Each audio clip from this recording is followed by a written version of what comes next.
આ સૌ દંગાઈઓ ઉપર આજે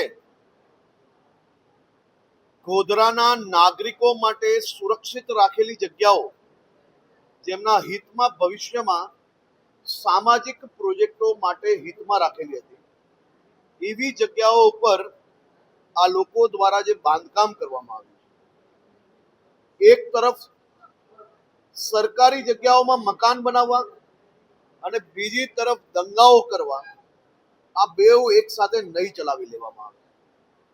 કડકમાં કડક પગલા ભર્યા છે અને હજી વધુ કડક પગલા ભરવામાં આવશે. સરકારી જગ્યાઓ પર કોઈ બી પ્રકારના કબજાઓ અને સરકારી જગ્યા પર કબજા કરીને ફરી રાજ્યમાં અશાંતિ ફેલાવવી, રાજ્યના સામાન્ય નાગરિકો ઉપર કોઈ બી પ્રકારનું અડચણ ઊભું કરવું, આવા લોકોને શોધીને ગુજરાત પોલીસ કડક પગલા ભરી રહી છે. અને જો કોઈ આવી ભૂલ કરશે તો આનાથી બી વધુ કડક પગલા ભરવામાં આવશે.